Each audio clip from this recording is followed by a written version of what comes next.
Okay, so I recently made a video explaining why I personally believe that Rina Tennoji is autistic, and it sort of got a lot more attention than I expected to, so I'm going to make a longer video here today just to sort of clear up and skim over the reasons I personally can relate to her and why my headcanon sort of makes sense to me and a lot of other people apparently.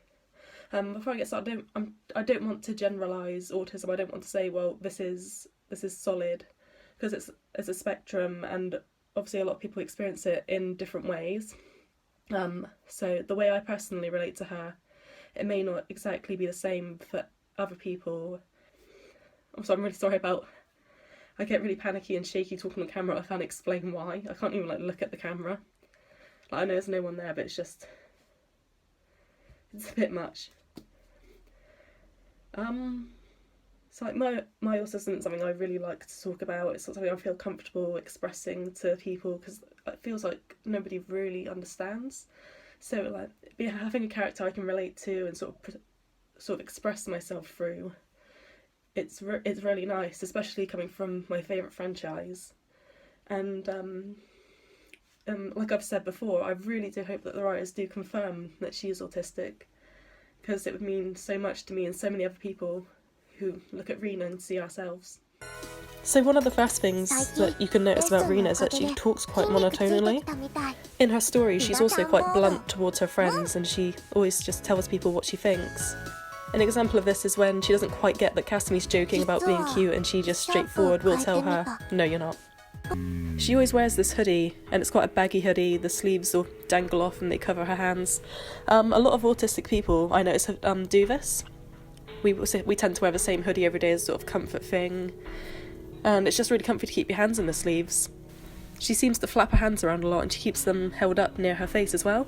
This is a form of stimming, I believe. Both of her solo songs feature lyrics about wishing she could express her feelings, wishing she could convey her feelings to more people, wishing people understood her, wanting friends. These are all themes that I personally can really heavily relate to, because I really struggle to show my emotions. I look pretty blank-faced most of the time. Rina actually mentions that in one of her stories. She says that because of her blank expression, people think she's always grumpy or angry and they don't want to be near her. And she thinks she scares people off because she can't express her emotions properly. So that's something I really heavily relate to, especially I'll be at work and customers will be like, oh, why are you so grumpy, or oh, you should smile. And when people are taking photos of me, they'll be like, oh, why aren't you smiling? You need to smile. And I'll feel like I'm smiling, it's just so hard to do it. The dance that she's doing at the moment, it features a lot of quite stimmy movements like flapping, her little hops, the way she flaps her hands in front of her face. Something I really relate to is how, in a story, she mentions that she feels really excited on stage, she feels nervous and her heart is burning and her chest is on fire, but she's really having the time of her life, and it feels like she's where she belongs, and that's something I can relate to through all of the activities I do with Terpsichore and all of my solo performances. Whenever I'm performing on stage, it feels like that's one of the only times I'm really able to convey my emotions properly. It's one of the only times you'll see me genuinely smiling. And I think that's a really wonderful thing, actually, that idols are something that can really bring out the best in people and help us express ourselves. A really huge part of Rina's character is that she seems to not really understand what she's feeling a lot of the time, and this is something autistic people really struggle with. I personally, sometimes I'll be feeling something and I'll be like, well, I'm not really sure what this is. Am I happy? Or am I sad? And I won't know how to show it or what I really should be doing with myself. Sometimes I just need a moment to completely shut down and try and process an emotion, for example. And Rina's actually shown to do that in one of her stories, which I think is really, really good. She also seems to have quite low self-esteem and confidence, which is something I think a lot of autistic people can relate to. I feel guilty when I feel confident, to be honest. It feels like it's something wrong. I feel like I shouldn't be feeling confident, and it's wrong to be feeling good about myself, and I'm not really sure how to deal with that or why I feel it. Okay, but something I really want to bring up is that she appears emotionless on the outside, and that's her thing. She's got a blank face, and this is how a lot of autistics feel. We're often told that we can't be emotive, we can't have empathy, whereas actually a lot of the time most of us are very highly empathetic people. We feel things a bit too extremely. The slightest little thing, for example, it could set me off crying. I get really worked up and upset for no reason. I can get really excited over things that no one else really gets excited over. We're actually like a lot highly emotive than people give us credit for. Rina also displays really high signs of anxiety. She doesn't do well in crowds, and she mentions quite a lot that when she's talking, she stutters and stumbles. She mixes up her words, and sometimes she just can't get out what she wants to say.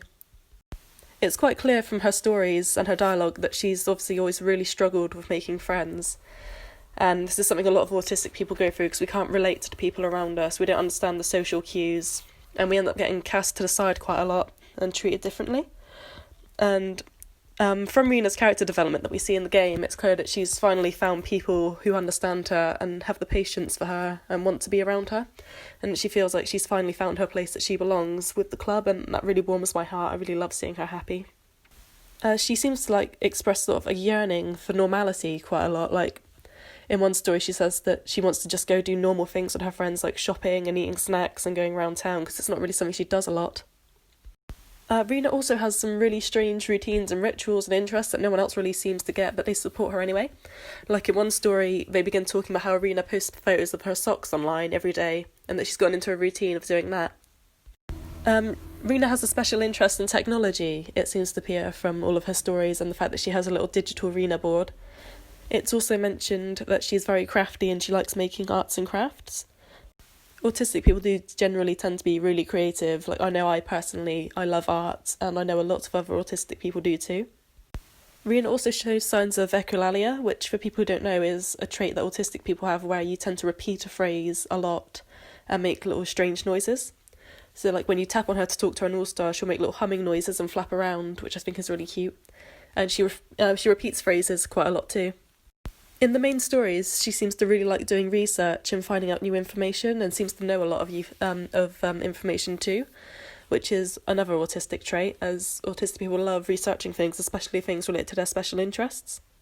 Like I feel like I could keep on info dumping reasons I relate to Rina and lots of facts right now, but this video is getting really, really long, so I'm probably going to leave it here for the moment.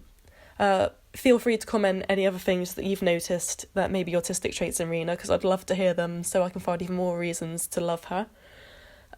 Maybe I'll make this into a series. I'd love to keep talking about characters that I think could be autistic and why, because I've got quite a lot of characters personally that I relate to and have headcanoned as autistic. Oh, and actually that reminds me, Hanayo. I've had this headcanon that she's autistic. I'm not gonna ramble on. I'll just keep it brief. She loves plain white rice, and obviously autistic people like to eat the same food all the time and have a few safe foods. And carbs are generally quite a popular safe food, from what I understand. So a lot of autistic people will eat plain pasta, plain rice, things like plain bread, buttery toast. So Hanayo liking her plain rice is quite a big autistic trait. And she also has a special interest in idols, and she's constantly info dumping and researching idols, so I think that ties in really nicely to the headcanon. Nico could also show some signs of it, like she has a special interest in idols and seems to know everything there is to know about them. And she seems pretty poor with her social skills, and she seems to mask her emotions quite a lot. But I won't go too much into that at the minute because I've talked so much. You must be getting bored of my voice. I will try to keep posting videos because I really do want to get back into doing YouTube, and I just haven't really had the time lately. I don't know if it's really stupid to say because I've been in lockdown, but it's just trying to find things to actually make content about is really difficult for me. I feel like I've not got anything to share.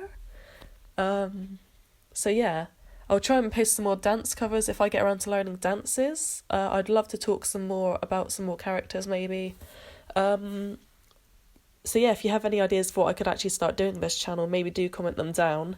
Once cons start up again, I'm really excited to start doing my con vlogs because I really miss my friends and I miss vlogging and I miss going to cons so much. If you're not already following my other socials, I am a lot more active there, so do go check them out. I think that's pretty much everything. Goodbye, kiddos.